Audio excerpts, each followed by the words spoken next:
कामचोर देवरानी। एक बार की बात है, सुषमा अपने पूरे परिवार के साथ खुशी खुशी मोहन नगर में रहती थी। उसकी 2 बहुएं थी, पल्लवी और शिवानी। एक दिन दोनों बहुएं रसोई में काम कर रही होती है कि तभी उनकी सास सुषमा उन्हें बुलाती है। अरे बहू, जरा इधर तो आना। शिवानी, जरा जाकर देखना सासू माँ क्या कह रही हैं। दीदी आप ही देख लो ना जाकर, आपको भी तो सुनाई दे रहा है। अरे मैं आटा गूंद रही हूँ ना, तुम चली जाओ। हाँ तो मैं भी तो सब्जी काट रही हूँ ना दीदी।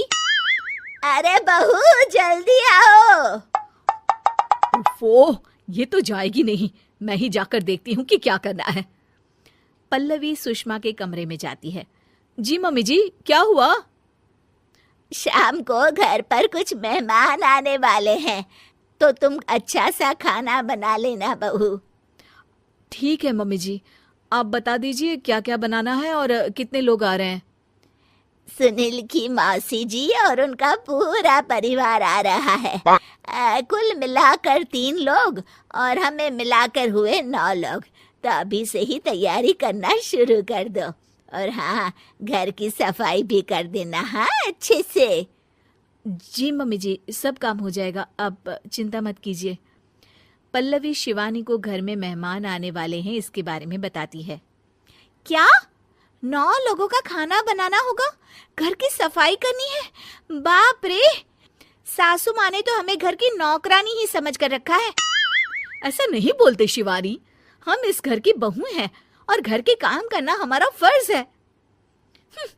दीदी तो है ही सासू माँ की चमची, जब देखो सासू माँ सासू माँ। मैं तो इतना सारा काम नहीं करने वाली। शिवानी कपड़े लेकर गमला साफ कर रही होती है और चक्कर आने का नाटक करने लगती है। मेरा सर चकरा रहा है। तभी वहां पल्लवी और सासू माँ जाते हैं। अरे बहू, क्या हो गया तुम्हें? मम्मी जी, बहुत तेज सर में दर्द हो रहा है। तुम एक काम करो शिवानी, आराम कर लो। नहीं नहीं दीदी, घर में मेहमान आने वाले हैं, मुझे आपकी मदद करनी चाहिए। अरे कोई बात नहीं शिवानी, तुम आराम कर लो, मैं सब काम कर लूंगी। ठीक है दीदी, अगर आप इतना कह रही हैं तो आराम कर लेती हूँ। शिवानी आराम से अपने कमरे में मैगजीन पढ़ रही होती है। इसे कहते हैं आराम की जिंदगी। इतना सारा काम। चलो सारा काम खत्म हो गया, शिवानी को देख आती हूँ। शिवानी अपने कमरे में ईयरफोन में गाने सुनते सुनते सो जाती है और उसके साइड में मैगजीन भी रखी होती है। पल्लवी वहां आ जाती है और वो सब देखती है।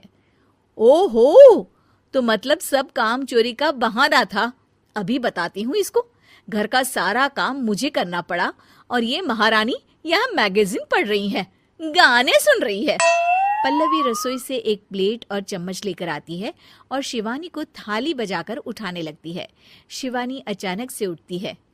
उठ गई महारानी, गाने भी सुन लिए, मैगजीन भी पढ़ ली। तुम तो बहुत बड़ी झूठी निकली शिवानी। तुमने सर दर्द का बहाना बनाया ताकि काम करने से बच सको। हाँ बनाया बहाना, तो क्या करती, इतने सारे काम करती। मुझे कोई शौक नहीं है चापलूसी का। क्या चापलूसी? तुम्हें लगता है कि मैं सारे काम चापलूसी के लिए कर रही हूँ? और नहीं तो क्या। तभी वहां सासू माँ आ जाती हैं। अरे बहू, वो लोग बस आने ही वाले हैं, तुम तैयारियां कर लो। जी सासू माँ, तुझे तो मैं बाद में देखती हूँ। सब खाना खाने बैठते हैं और खाना शुरू करते हैं। तभी सुनील की मौसी बोलती है। वाह भाई वाह, खाना तो बहुत ही अच्छा बना है सुषमा जी, एक एक चीज में क्या स्वाद है। ये सुनकर शिवानी मुंह बना लेती है। उसे अपनी जेठानी की इतनी तारीफ रास नहीं आती। आपकी बहुएं तो बहुत ही अच्छा खाना बनाती हैं।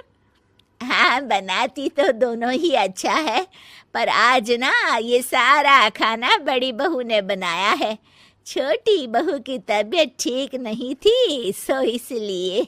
मानना पड़ेगा सुषमा जी, आपकी बड़ी बहू तो बहुत ही गुणवान है।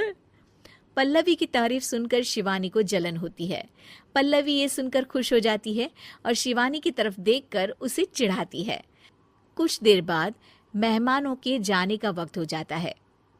मौसी जी सबके लिए उपहार लाई होती है। वो सबको शगुन के पैसे देती हैं और अंत में पल्लवी के पास आती है। तुम्हारे लिए शगुन का लिफाफा तो है ही, पर बहू तुम्हें एक और उपहार भी मिलेगा इतना अच्छा खाना बनाने के लिए। मौसी अपने सोने के कंगन निकालकर पल्लवी को पहना देती है।